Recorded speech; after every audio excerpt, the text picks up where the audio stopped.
tarde. Mais uma vez estamos aqui para o nosso programa Jesus Cristo desceu à cidade, como todas as quartas-feiras, por volta desta hora e durante cerca de 10 minutos. Hoje vamos falar sobre a parábola da candeia.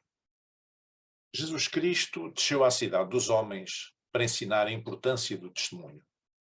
O Evangelho de Lucas, lá no capítulo 8, fala desta parábola da candeia. Diz que ninguém acendendo uma candeia a cobre com algum vaso ou a põe debaixo da cama, mas põe-na no velador, para que os que entram vejam a luz. Porque não há coisa oculta que não haja de manifestar-se, nem escondida que não haja de saber-se e vir à luz. Vê depois como ouvis, porque a qualquer que tiver lhe será dado, e a qualquer que não tiver, até o que parece ter lhe será tirado. Bom, eu estava a me concentrar um pouco na primeira parte deste versículo, onde fala daquilo que se faz com a candeia, do lugar onde a candeia é colocada. Ela não pode ser colocada em qualquer lugar, tem que ser colocada num lugar, digamos, que se possa ver a luz. Para que é que serve uma candeia? Para iluminar o ambiente e para afastar a escuridão. Naturalmente que sim. Mas o que é que representa a luz do ponto de vista espiritual? Olha, a Bíblia fala imenso em luz. Diz que, começa por dizer que Deus é luz. Deus é luz e não há nele trevas nenhumas. Quando Jesus encarnou, tomou a forma humana e veio habitar neste mundo, diz o João Evangelista, que a luz resplandeceu nas trevas e as trevas não o compreenderam. Portanto, isto é, a luz resplandeceu nas trevas e as trevas não puderam sufocar essa luz. O apóstolo Paulo diz também na sua carta aos Efésios, à comunidade cristã daquela cidade, do primeiro século, porque noutro tempo erais trevas, mas agora sois luz no Senhor, andai então como filhos da luz. Jesus disse também uma outra frase que é: vê pois que a luz que em ti há não sejam trevas. Portanto, é suposto que um cristão reflita a luz de Cristo. O apóstolo Paulo, agora aos Tessalonicenses, diz: porque todos vós sois filhos da luz e filhos do dia, nós não somos da noite nem das trevas. Isto não tem nada a ver com quem trabalha em regime noturno, por turnos, enfim, nem sequer com quem faz vida mais noturna, tem a ver com questões espirituais. O apóstolo Paulo diz que nós fomos tirados das trevas espirituais para a luz de Cristo. Jesus assumiu-se como a luz do mundo. Não é? Eu sou a luz do mundo, quem me segue não andará em trevas, mas terá a luz da vida. Então, nós podemos dizer que um cristão envergonhado é como uma candeia escondida. E várias coisas podem acontecer a partir deste texto que nós podemos verificar. Primeiro, quando a candeia está acesa, mas depois é coberta com um vaso. Isto corresponde, digamos, àquela pessoa que tem uma fé, mas disfarçada. Provavelmente por pressão da opinião pública, sejam de colegas de trabalho, ou de escola, ou vizinhos, ou familiares, enfim, ou amigos, e portanto a pessoa tem fé, mas disfarça essa fé, esconde-se. Então essa luz não se vê. É como se ela não existisse. Uma candeia acesa, com a luz acesa, mas que está tapada por outro objeto, não é, coberta com um vaso, como diz o evangelista, o texto do Evangelho, então é como se não existisse. A outra opção é, digamos, quando a candeia é colocada debaixo da cama. E essa ainda é pior, porque não é uma fé já disfarçada, mas é uma fé mesmo envergonhada, provavelmente por falta de coragem para assumir, não é?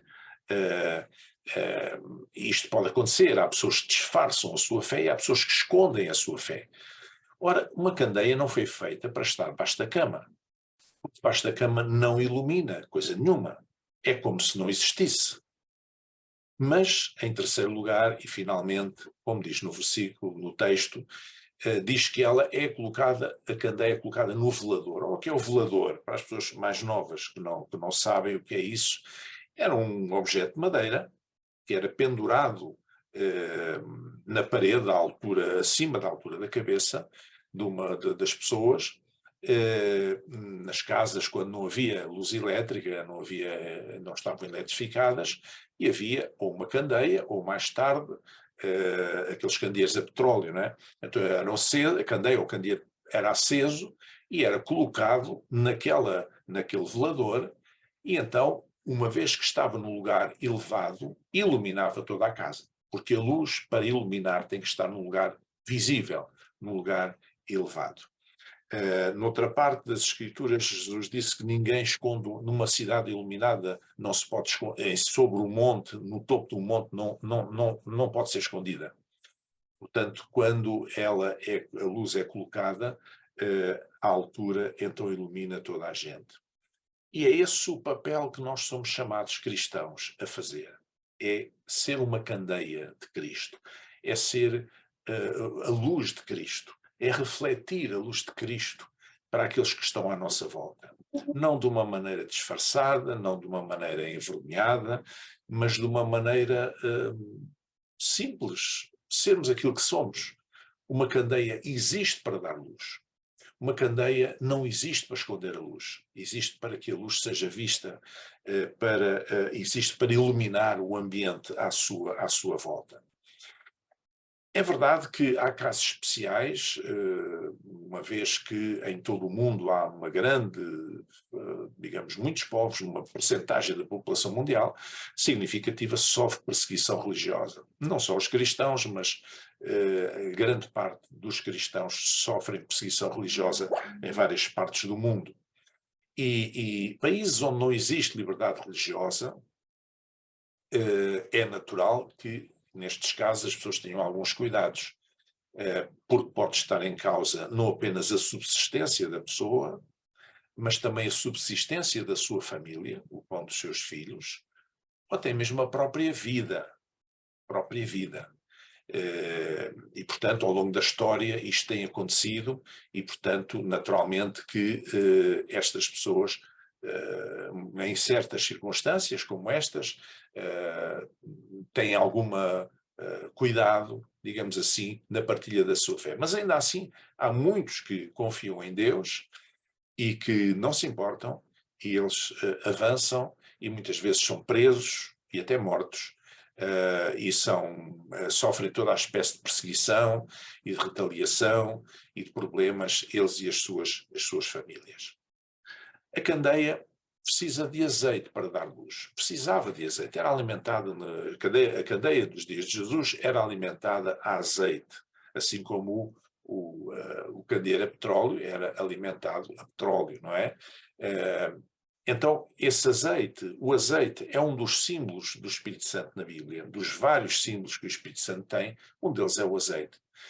E é o azeite do Espírito Santo que provém da pregação ungida da palavra de Deus que nos dá a força, a capacidade para nós podermos brilhar, para nós podermos dar essa luz, para que um cristão possa refletir a luz de Cristo que está em si, para que um cristão seja um fator de esperança para aqueles que estão à sua volta e não de maldição e não de desespero, para que um cristão seja um fator positivo para as pessoas que estão à sua volta e não um fator negativo, para que seja uma inspiração, para que as pessoas tenham prazer em estar com ele, em falar com ele, vejam que nele há alguma coisa diferente. Há a presença do Espírito Santo, há a presença de Jesus. Então este cristão é uma candeia, é como uma candeia que dá luz e que está colocada no sítio certo, no único sítio certo onde pode estar. Não debaixo da cama, não tapada por outro vaso qualquer, mas no alto, no velador, de onde todos podem ver essa luz. Então, como eu digo, a candeia é alimentada a azeite, o azeite é o Espírito Santo vem da pregação ungida da palavra de Deus. E, sendo assim, e por essa razão, eu convido todos a assistir às nossas reuniões na Igreja do Jubileu, na Rua Frei António das Chagas, número 47, bairro Montalvão, em Setúbal, aos domingos às 10h30, ou seguirem-nos nas nossas redes sociais também, para que ouçam a palavra de Deus e possam ser luz e, sobretudo, estarem colocados num lugar elevado, no velador para poderem dar luz e cumprirem assim integralmente a sua vocação como filhos de Deus, como filhos do dia, como filhos da luz. Deus abençoe. Até a próxima semana.